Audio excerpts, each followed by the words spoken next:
Now let's take a closer look at our header rows and footers, including adding and deleting, as well as repeating on multiple pages. Let's go to Pages. So we're working on our table here of Tulip Time events. If we look at the first row, you're going to see that it is orange. This is what we call a header row. Now your table does not have to have a header row, and it can have multiple header rows. Usually the header row is where you have the labels of what is in each column. And again, you can have more than one header row, but they're always going to be at the top of your table. We also have the first column being gray. This is what we call a header column. Again, we don't have to have a header column, and we can have more than one header column. They're always going to be the first columns in your table. This is usually going to describe what is in each column. So the header column describes what is in each row.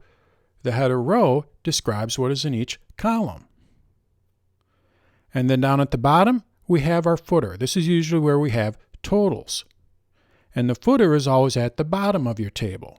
And again, we don't have to have a footer, and we can have multiple footers. If we go over to our page 2 here, you're going to see that our bottom row here has the totals of all of the events. This is our footer. And if I go and add more rows to this, the footer will always remain at the bottom. So where do we go and set this up? Let's go back over to page 3. We first have to just go and click on the table. So I'm just going to click on the cell here.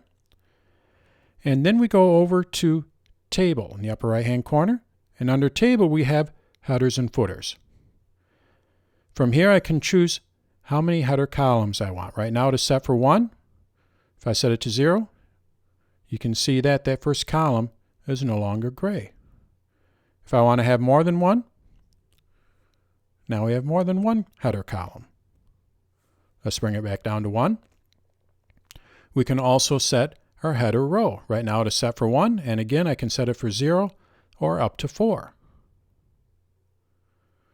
And then our footer, we have the same options. So if we go and add a table and we forgot to add a footer row, we can go and easily add a footer row. Or maybe we selected a table that has a header column and we no longer want that. We can go and delete it. Now one option we have with header rows is we can repeat them on multiple pages. This comes in handy when we're working on a word processing document. Let's go over to our word processing document. And I'm going to go and add a table. So let's go up to Table here. And we'll just go with our simple table. Click on it, and we've added it to our word processing document. Now what I'm going to do is I'm going to add a number of different rows. How do we do that? Click on these two horizontal lines, and let's just go and add 25. So I'm going to just type in a 2 in here. Now we have 25. I hit Tab to apply, and now we have 25 rows in this table. Now up at the top here, you're going to see that we have our header row, row number 1. When we go to page 2, let's go ahead and scroll up to page 2. Look what we have at the top here, row number 1. It's repeating my header row on every page. The setting for this is found in this little drop-down arrow here. This is where you can go and add rows.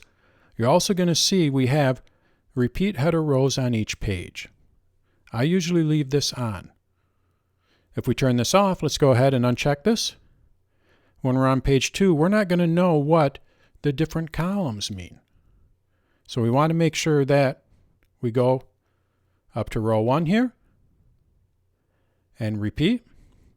And now it's going to repeat that header row on every page. So then we don't always have to go back to the first page of the table to see what is in each column. So that's how we work with header rows and columns as well as footers in Pages.